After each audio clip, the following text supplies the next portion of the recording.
There's always a little slight delay with the, sometimes we get lag. You gamers out there will be aware of that, right? But we're going to do our best to get you all of the information that you're looking for. I'm Donna Botti.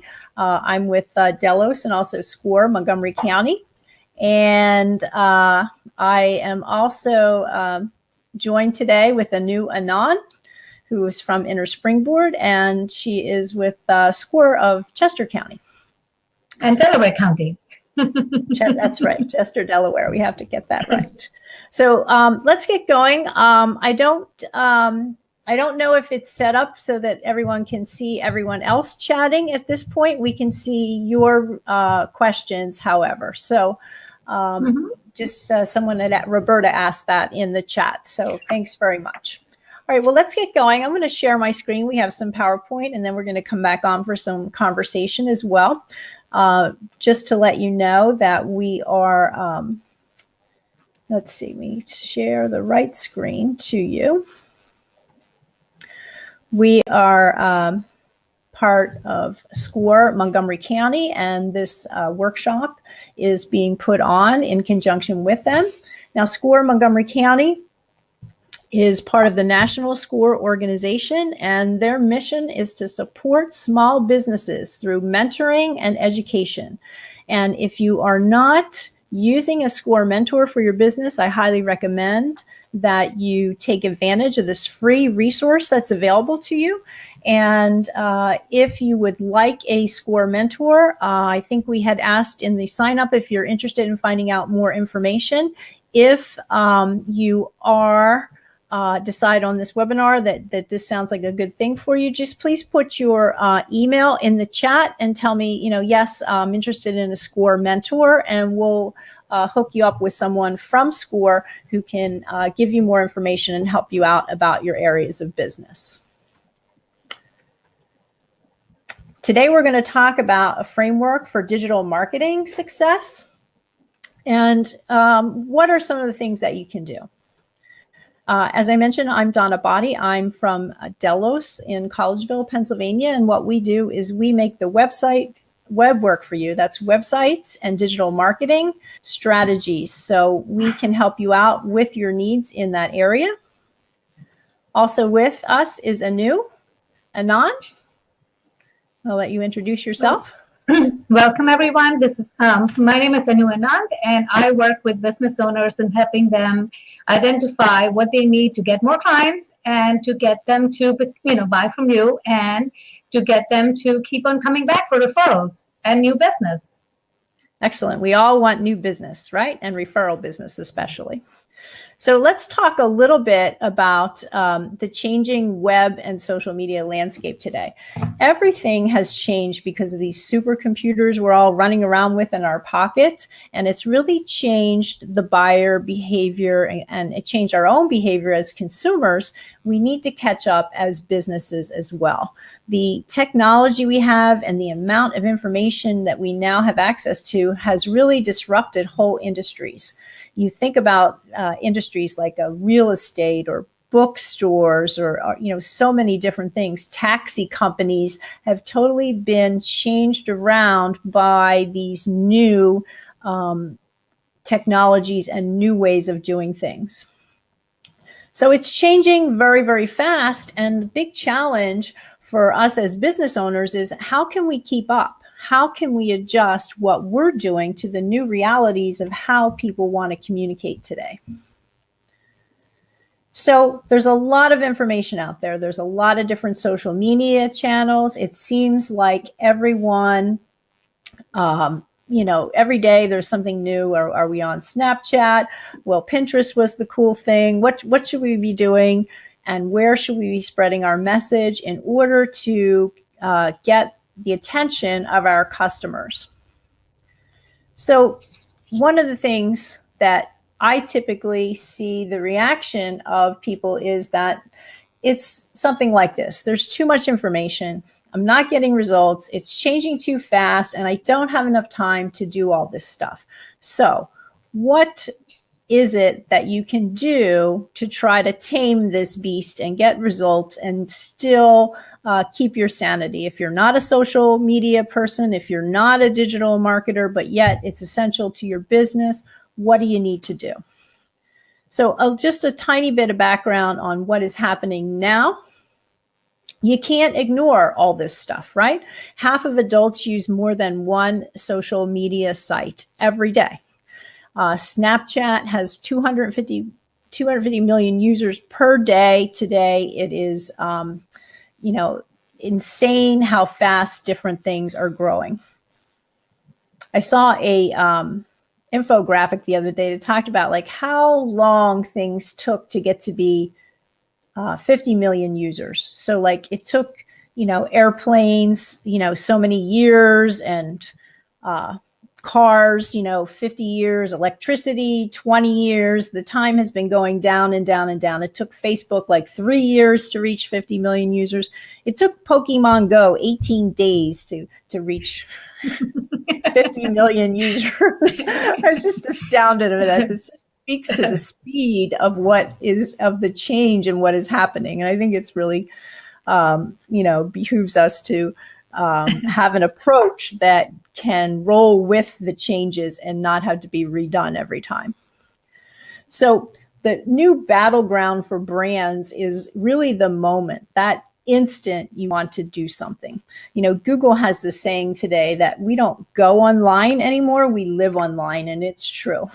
We are constantly not separating out an online life from real life, between our phones and new devices like Alexa and, Google Home, and Apple now has a new home device too that you can talk to. We are always connected, and it's how we want to get our information.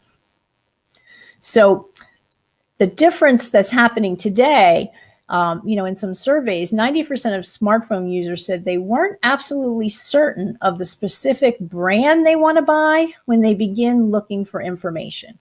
So Google calls these things like these micro moments, like I want to know something, I want to go somewhere, I want to do something. And people are not interested in, I'm looking for XYZ company. They're looking to solve their problem. Mobile is, where it's happening today. I see it all the time, even in workplaces, someone's sitting at a computer doing something else on their phone, right? Many people don't even have computers at home anymore. They're just using their device for everything. So I want to know, I want to go, I want to buy, I want to do, and those are the intent that we have, and we take an action, and that's where you as a business want to be found. So just for some perspective, there's a recent study that said that we actually touch our phones 2,617 times a day. Doesn't mean we also actually do something every time, but we're picking them up. And since I heard this stat, I've become aware of, oh my God, I just picked my phone up again. So it definitely happens. We end up spending about 5 hours a day on our phone, but it's important to realize that each session only lasts about 70 seconds, these micro moments. We're not sitting there glued for hours on the phone on a single thing. So with some of that background, how do we build a framework for digital marketing success? You don't want to be changing what you have to do every day because it's not good for the direction of your business. It's not good for your time and your efforts. So the key is to build a plan. And we have this framework for digital marketing success that we've been looking at. And I just want to kind of go over a general overview of it for you. And then we're going to focus in on a couple specific areas. So the first thing you have to do is you have to know who your client is. Nobody wants to be sold to. Everyone wants to buy, and they want to buy things which are relevant and personalized to them. So knowing who your client is so you can personalize your messages is important. You need to solve their problems, and you need to be clear on what value you bring to the table. Then you need to set goals for your results.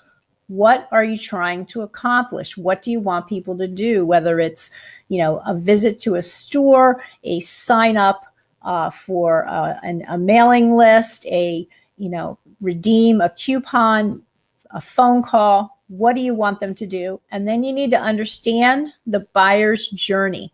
What does the buying process look like today? Pick your channels, then plan your content, then nurture your leads. And then you have leads, you need to convert those prospects to customers. That's what it's all about. And then really foundational to this whole thing is engaging your current customers for repeat and referral business. Now, this is a lot of information and we have a really short time today on the webinar. So we are going to focus on just a couple of these areas today to give you an overview of this process. We're going to talk about knowing your client, picking your channels, understanding the buyer's journey, and converting prospects to customers. So, talking to the right client. The thing that we hear sometimes in SCORE when someone comes in and they want to start a business and you say, oh, okay, so who's your audience or your customer? And they say everyone. And, that shows that people are very early on in the business planning process. You really want to understand who the right person to talk to is, because if you are talking to everyone, you're going to end up connecting with no one. So a good exercise. Can I share a quick story with that? Sure. Just about when people come to me and they say, well, most of the time when people come and say, well, everybody is my client or everybody is my target, I say to them, they have that fear of missing out, like you do not want to miss out on the next client or the next customer. But I always tell people this, it's more like you go to a restaurant and you sit down and the waiter comes along and he says, and you say, where's the menu? And the waiter says, oh, you don't need a menu. We make everything here. And what would you look at them and say, you know what? I don't think I want to eat here because what is your specialty? What do you make the best? I don't want to, can you really make all types of food at this restaurant? So what I tell my clients, and even to all types of food, right? yeah, I would be out of there before anything else. So what I tell people is when you say everybody is my target, you're kind of representing yourself as, oh, we can whip up anything at a moment's notice, which is really, you're not able to hone in on what is it that you really do best and who are the people who need that service the most. So having that idea of who that ideal client or ideal target for you is the most important step you can do in your business planning process. I would agree with that. And as a, related analogy to that, let's talk about your ideal client, because you might have some customers right now who are not really ideal, like, oh, we offer this service, but we don't really like to offer this service, or it's not our best money maker. When you are starting to do your marketing, think about who your perfect customer is, because you want to attract more of those people and less of the problem customers. And so, I see a question here from Hannah about the best way you can appeal to the widest variety of clients. And I'm going to suggest that maybe you try to, what is the smallest niche that you could find and really own that niche? Is, a strategy which will give you a lot more effective results, particularly in the digital space, because we get so much information, it's difficult to process. We want things that really speak to us. And in order to speak to us, we need to know who is, who we're talking to, what are their concerns. An exercise is to create a persona, or an avatar, it's sometimes called. Who is your client? What do they look like? And you want to look at things like geography, their demographics, their interests, their attributes. Again, think about who your best customer is and what do they look like. Some companies even go so far as naming their personas or their avatar. Our customer is Jane. She is 35 years old and lives in suburban Philadelphia and has 2 young children and drives, this kind of car and is interested in these hobbies and, is very interested in organic food products and stuff, so that everything can be spoken and driven to that person for who you are. And again, think about, you might actually do things for more clients, but in your marketing, don't try to attract business that ultimately you're not as happy with. Try to attract your ideal customer. And everything that you do comes from knowing who that person is and how you're solving their problem. Mm-hmm. What are the real pain points that this person has that your product or service solves? What existing alternatives are there that you might be competing against? Then oftentimes, one of the things we have to understand is that sometimes one of those existing alternatives is doing nothing. I could buy your product or do nothing. Why are they going to do nothing? What is it that you do? How do you solve that problem and understand what differentiates you about that? But being very clear about who you're speaking to and what their problems are is going to really help you hone in on a marketing message that's going to get you more sales. So that's an important thing to do. The next thing, and I think I flipped these things around, but we'll have it here. We'll have understanding the buyer's journey. And what that means is the buying process has changed. Consumers now want a lot more information before they ever contact a salesperson. Some of the things that I have seen people say is, people are 80% through the sales process before they contact someone who can deliver that service. And I can see this in, our own behavior and in industries and things. So for example, years ago in real estate, you would have to call up a real estate agent to find out what houses were available that met your criteria. Today, you can go online, find out every single thing about all the houses that you want, which ones you want to see, what their inside looks like. We went on a virtual 3D tour of them. I know the taxes, I know the school district, I know everything about it. And then I call up a realtor and I say, I want to see this house, and this house. So if they don't get the information from you, they're going to get it from someone else. And I don't know if anyone can relate to this, but I know I've done this. If I'm trying to look something up and I get a link and I go to a website and it doesn't have the answer that I want, do I call that person up or try to contact them, or do I hit the back button and try to go somewhere else and find the information? So I'm a back button person because I have no patience for trying to see that, but I'm not atypical in that regard. So one of the things that's important to understand, and this is a typical buyer's journey, but everyone's buyer's journey is going to be different. So this one here is a generalized one, but it's a good thing to map out what is it when somebody ends up buying your product or service. What is the process they go through? Typically, it's going to be something like awareness. They know they have a problem, and now they want to solve it. At that point, they may start doing some research, options. What are the available solutions to this problem? Okay, I see all these things, and I know this is what I want to do. So at this point in time, they will go through and do some more research on deciding to purchase.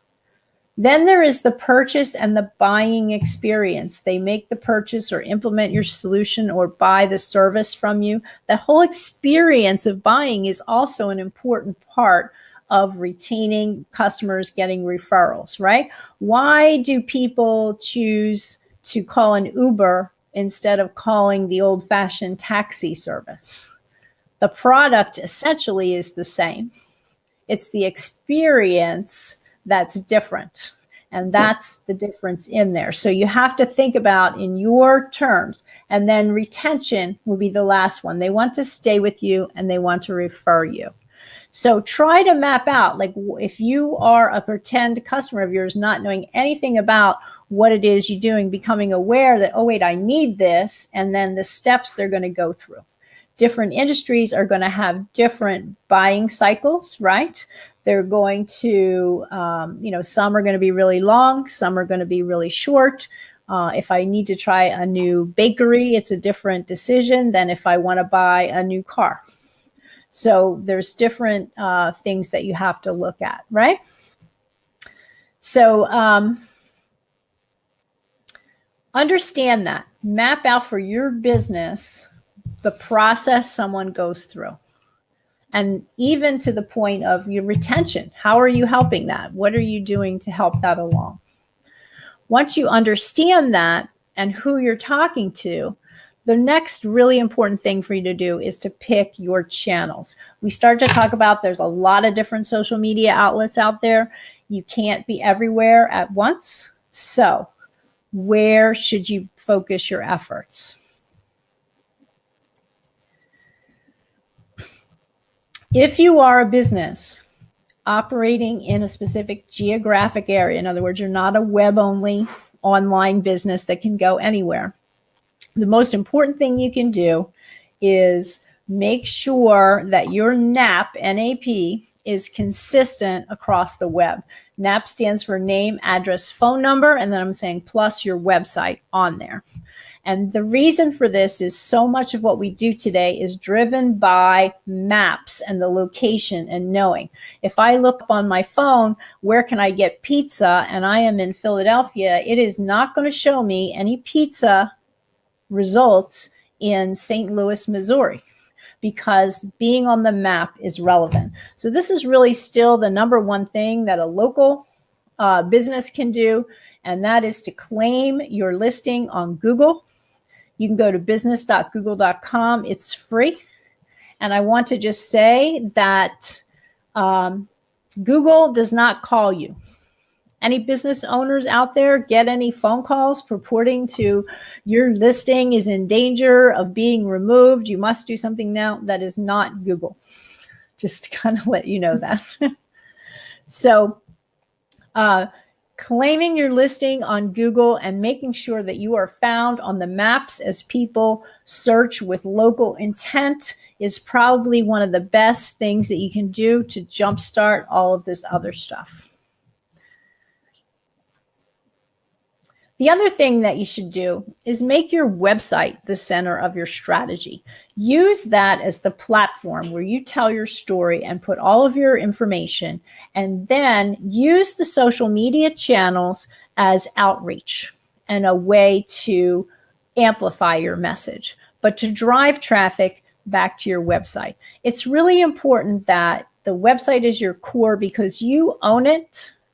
If you build everything out on Facebook, for example, it's rented land.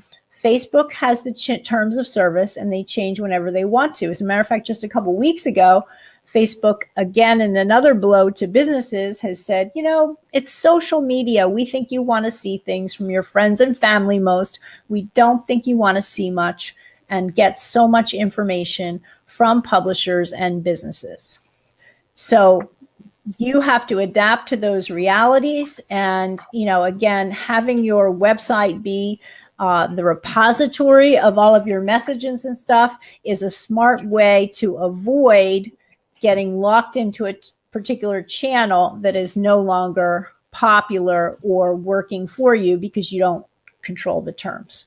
It also allows you to go off and experiment out in other channels while still referring back to your core message. The wheel that I have here, I've done this, over a number of years, and the things which are on the edges have been replaced a number of times and changed around. So it's something that is going to continue to happen. I see, some information yesterday about Facebook. Young people are leaving it in droves. So if your demographic is, let's say in the under 21 area, then you need to start looking at other things. It's also difficult to find some stuff that is not on, it's past, right? Did you ever try to find something from a year ago on Facebook?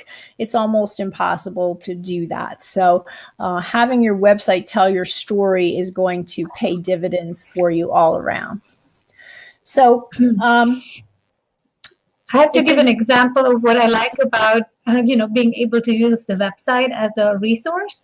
Donna, I love the articles that you send out every Tuesday, and I started receiving them like a year ago, but, you provide so much wealth of information that's related to my business. And what I do is I actually go up to your website and I go and I look in the archives to see what did you write like a year and a half ago that is still relevant that I can access. So that's a great resource. I mean, using your website as a way to kind of, share information so people come to you and they know how to access how you're providing value to me is so beneficial. And I have to say kudos to you, Donna, for doing that so well in your business. Thank you. And I try to sometimes be the shoemaker that owns shoes too, right?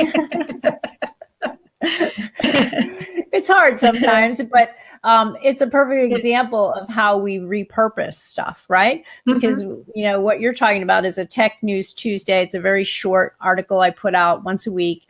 That's something that you should know about. Maybe it's linking to something else. Maybe it's something that we've created, but in general, it goes out every Tuesday morning. Consistency is important, but we will put that out in an email to our email list. We also put it on various social channels, but we do a monthly roundup and we publish a blog post every month of the 4 or 5 links and little short blurbs that we did there. So we are repurposing that content and then it's still relevant and being found later on, as you mentioned. So that's, definitely something to think about in terms of we don't have a lot of time.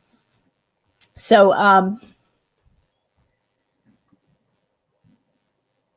important to this, though, is to grow your email list as well.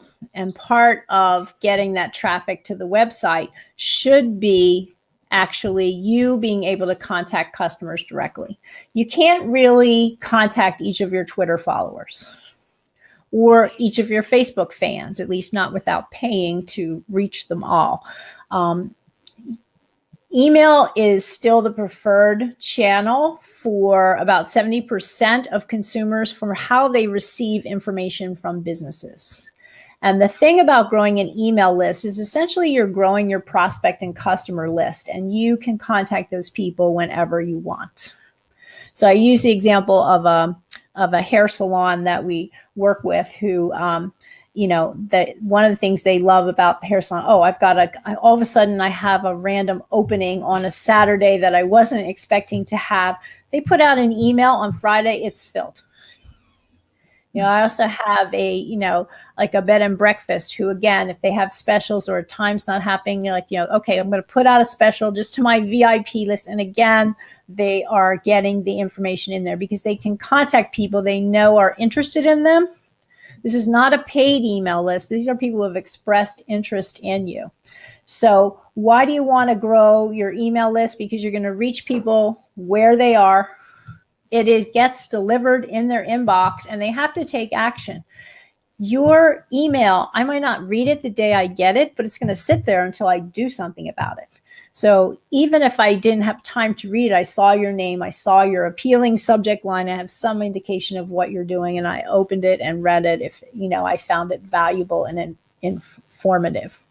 So this little graphic that I have on here about paid traffic, earned traffic, and owned traffic is, there's 3 types of traffic that you can get online.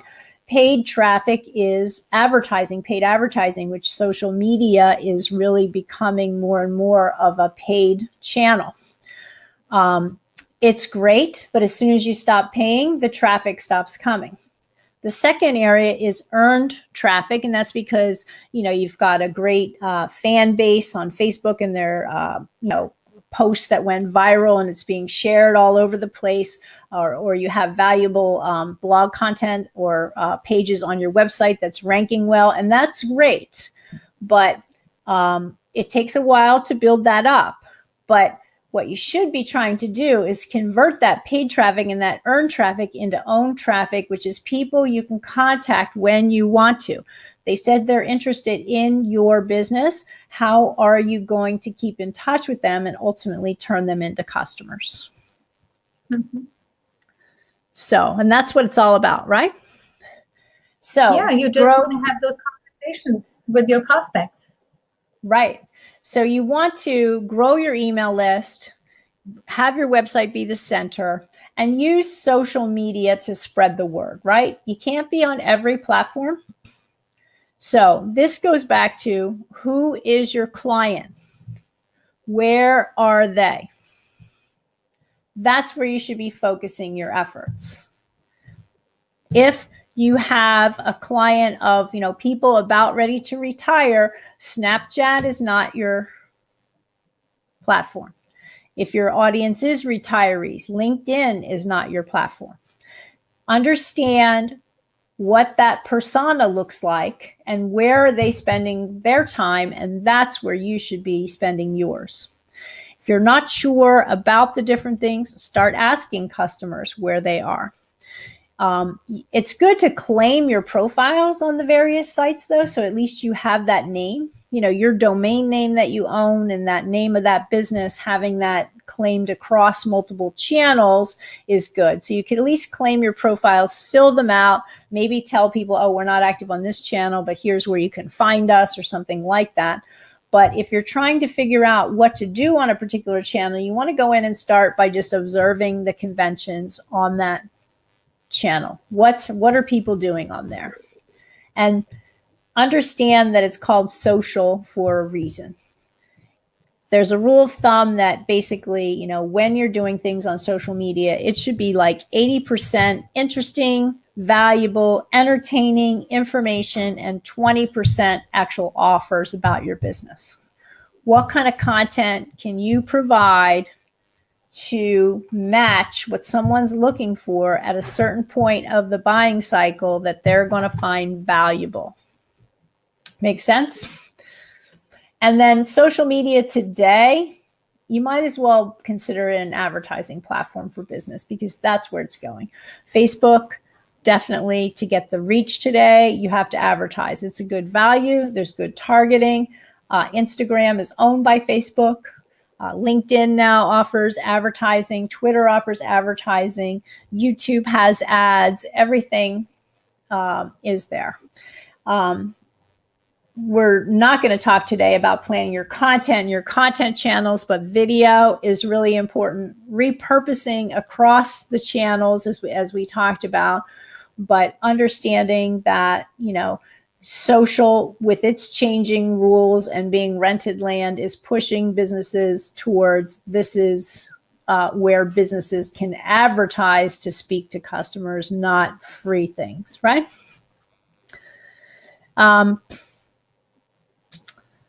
Okay, so also part of those platforms, get customer engagement, get them to review you, build community. Some of you may have a business that lends itself to a Facebook group where people can, have conversations back and forth. And getting those referrals and repeat business is important. And then with all this, you need to make it mobile. It has to be mobile. It has to be fast today. Google wants things to load in under 2 seconds on a phone. And it has to be encrypted. That means the little lock that you see at the top that says the site is secure. Google and Firefox and the rest of the industry is pushing really hard to make the entire web HTTPS, or using that secure protocol that encrypts the information. I just saw something last week that Google, starting I think in July or August this summer, will start marking all sites either secure with the lock, or they're going to say not secure at the top if they're not. If you're a business, you need to be secure. Otherwise, people are not going to feel comfortable giving your information to them. And they've been working towards this the past couple of years. They're speeding up the deadline as to when businesses should comply. Same thing with the mobile, right? Mobile at first was like, well, it might be a ranking factor. Well, now mobile and a responsive mobile device there's one index, it's mobile. And, you have to be mobile in order to rank well on Google, unless you're a super niche area product. But even then, we're seeing a lot of sites that get 75, 80% mobile and tablet traffic as opposed to desktop today. So it's the reality we all have to deal with. So, okay, deliverability I talked about with email. So just to kind of recap what we've talked about understanding who your client is, what the process they go through on buying or what the buying journey is, how to pick your channels of where you should talk to those people. Now we're going to talk a little bit about convert prospects to customers. So hopefully when you created your content and you're doing things, you are getting people's email addresses or getting them to call or getting them to buy, and you have a lead. Is every one of those leads a customer? Well, not necessarily. They're not necessarily even a prospect, right? On average, 50% of the leads in any system are not yet ready to buy. And almost 80% of new leads never become sales. But how do you reach that person when they are ready to buy? Oftentimes, it's a matter of, who do I remember last? And how are you going to be that person? How are you going to continue to keep in contact with them? Email is a great way to do it. Email series you can have in place, for example, a targeted drip campaigns or an autoresponder to give each person your thing. The idea is you want them to get to know, like, and trust you. So email is a way to do it. Continually providing content, in a community forum or on a social media channel that people find like, oh, I'm going to look for their stuff because I like it. It's valuable. It's interesting to me. So kind of like what thank you about my Tech News Tuesday earlier. But honestly, I've been doing that for a while. We used to do monthly newsletter longer. We didn't get any traction. We do that every Tuesday morning. And I have people reply back to me now all the time. Oh, hey, I've been reading this for a while. Now I'm ready for a new website, or can you help us with this or that? And it's because we are keeping in touch with them that they are keep thinking of us when they need it. And the fact that we are sending out something, it's short, it's useful to them, it's valuable to them. And, we're not bombarding them. Yeah, and it also comes handy when, somebody says, do you have a recommendation for a web development company? And I can remember Donna and say, you know what, I have, I get these great emails from her every week. And so it keeps you top of mind.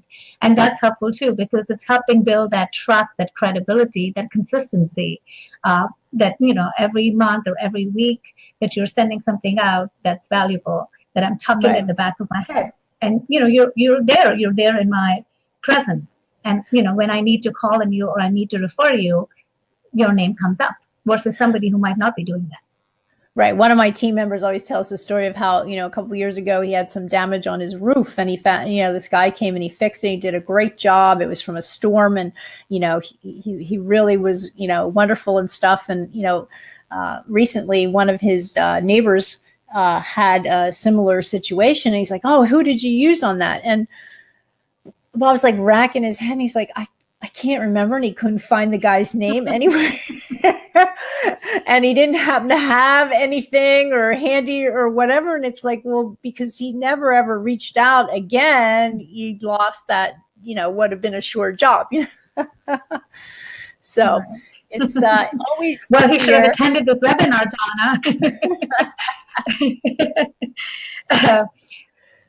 That's true. No, I agree with you. I think, the whole know, like, trust factor is so important. But why are we doing all of this? We're trying to figure out the target, our perfect target or ideal client, figuring out what channels they live in, how we can engage with them and solve their problems and bring them value. Why are we doing all of that? Because our goal is to really have that face-to-face or phone call or some interaction with our prospect. So let me ask all of us here, and let me ask you, Donna, do you know who a prospect is? How do you know how you define your prospect? Because that's very different than somebody who's saying, oh, I like stuff on your website and I'm clicking and subscribing to your newsletter.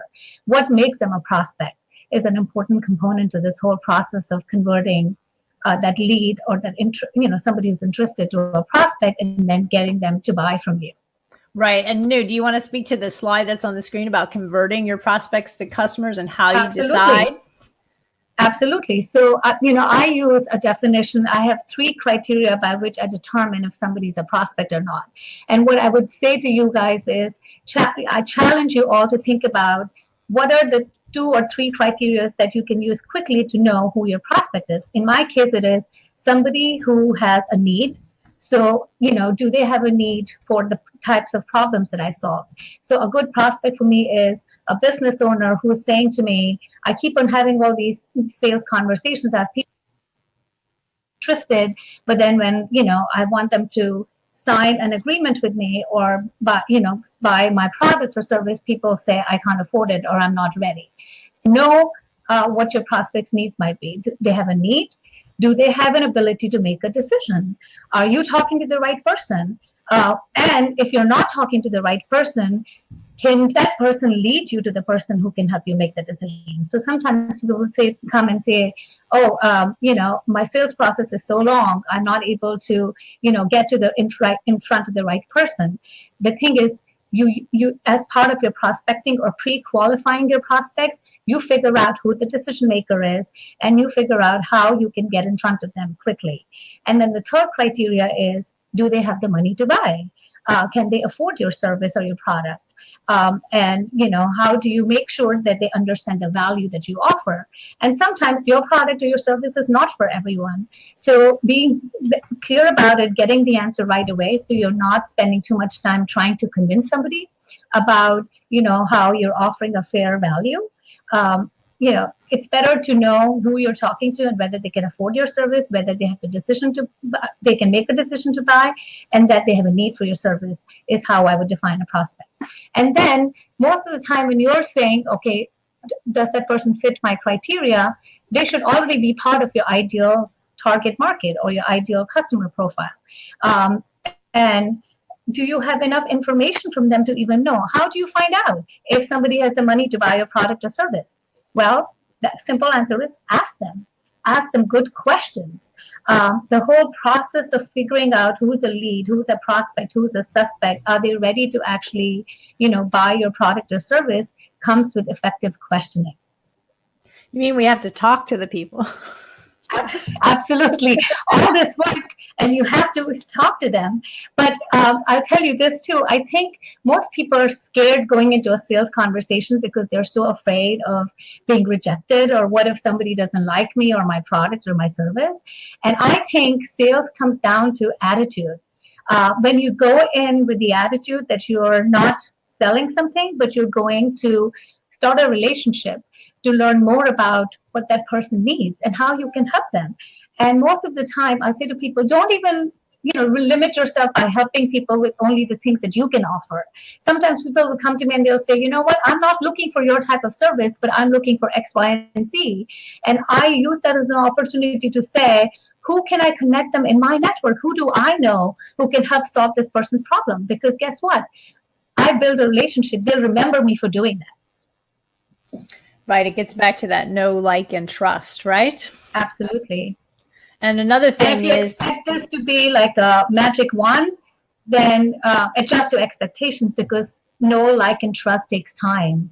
You have to consistently do this over and over and over again for people to, start seeing that you have the credibility, that you hold yourself true to what you promise.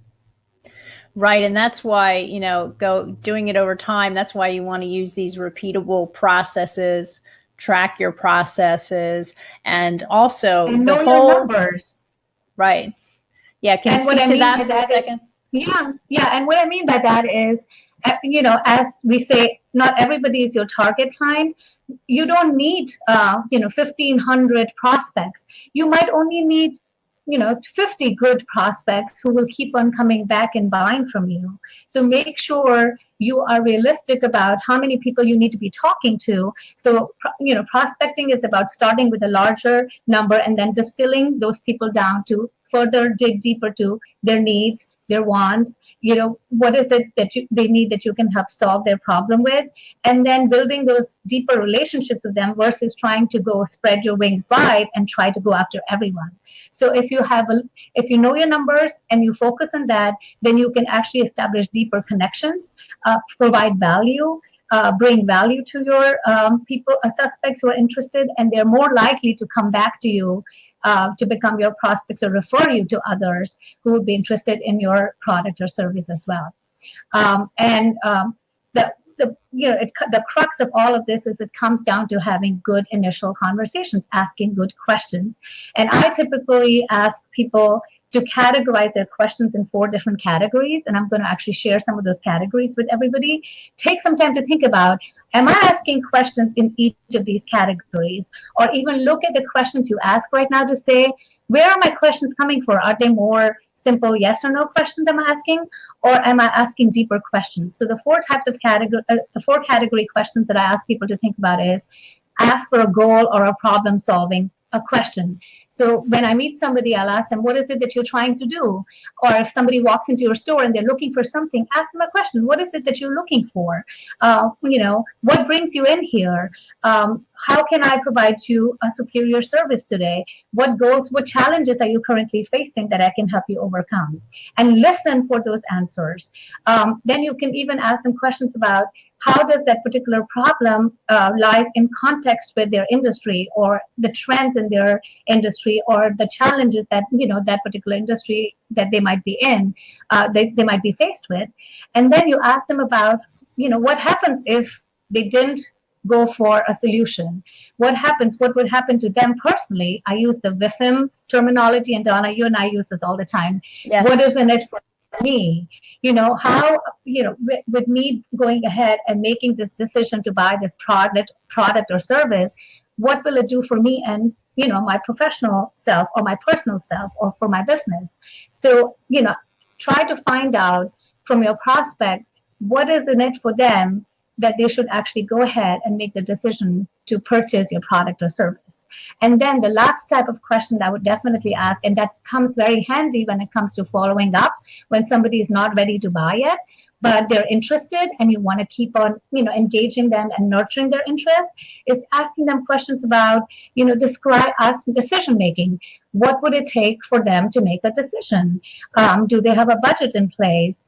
Is there anything else that they want to tell you about their decision-making process? And sometimes people will come and say to you, I'm not ready yet. I don't know what I want. I'm still exploring. I'm not ready yet. And the answer to that is, ask them questions like, what would it take for you to be ready? Are there other people involved in this decision with you? What could you provide to them to help them make that decision or help expedite making that decision or, help them uncover things that they might have problems with that would help them make the decision in the future.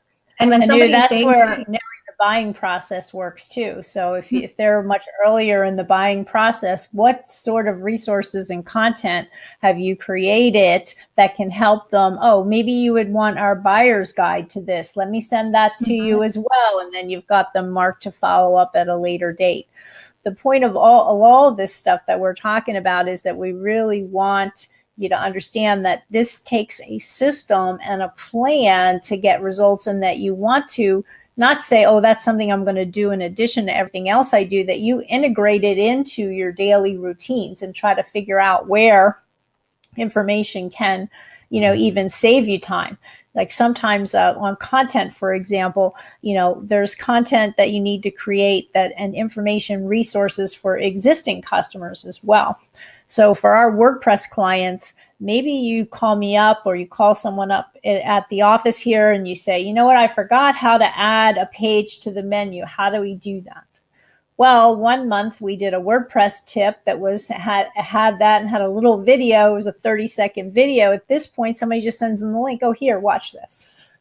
So it saved time and provided the valuable resource at the same time and helped people with information they needed along the way. So trying to figure out how to do that. I'm going to flip over just to this slide again, which is this, this whole process and plan. If you're going to put this in place and work it, you're going to grow your business. But you need to treat creating this process as like a project that you actually go through and set up and do and then work it. You don't build a website and say, oh, I'm done, or I've done my social media for the year, or I'm done selling. That's it. Or if I build it, they'll come. Right. Marketing is all about telling people over and over and over again about what is it that you do and what value you bring to them.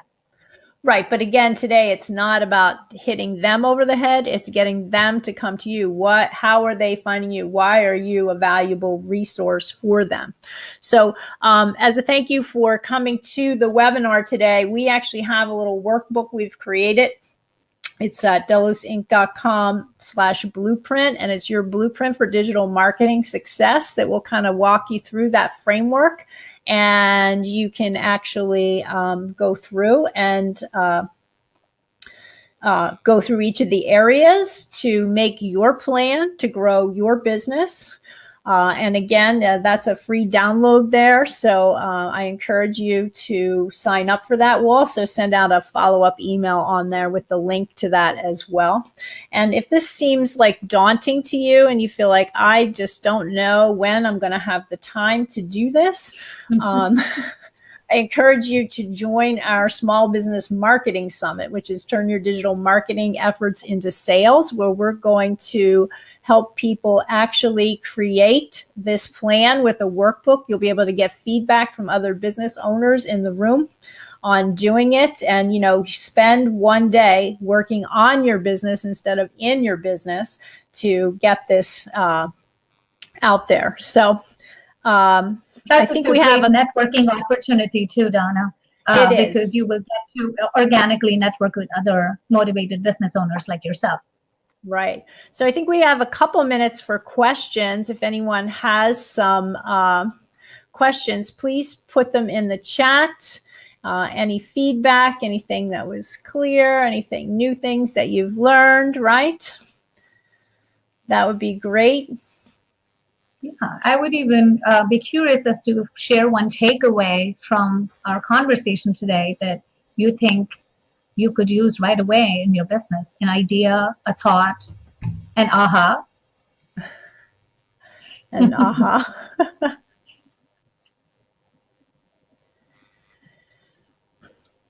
For me, I can start by sharing that my aha was, managing your email list is an important component to digital marketing success. You have to manage and nurture interest. There is a saying, the money is in the list because you own those names, right? So, I see a question here, PJ. You mentioned using drip campaigns, and one other thing, can you repeat? I think it was probably autoresponders, which is another name for drip campaigns. And what these are automated email sequences that go out to people based upon, them taking a certain action. So I use the example, sometimes it's easy for people to understand. We have a school that uses a drip campaign for people who request information about enrolling. It's a private school. So as soon as you request the information, an email comes out to you, says, oh yeah, we've put the information you requested in the mail. And then we also go ahead and put some links to the website that you might want to look at in the meantime. And then a couple days later, out comes information about why our curriculum is different. And then a few days later, they get here's what our parents are saying, some testimonials and things like that. And then a few days later, they get invited to schedule a tour. When would you like to come in? We're happy to show you around. This is what the tour involves. So they kind of took apart, which is like, what's our ideal process on walking someone through when they want information and the types of information they need from us, and plotted that out in a series of emails that now every single person that requests, even if they're on vacation, the person who handles the tours is on vacation, gets that same information from them, a nurturing sequence. So that's what an autoresponder is. We have a fitness center that uses it for onboarding of new clients to try and, here's your tips on making the most of your membership and retention. You're going to see a small autoresponder series when you sign up for the blueprint, because we're going to tell you how to fill out some of the different sections in it. We're going to send you 4 emails accordingly on that. So those are a powerful tool. One of the questions had to do with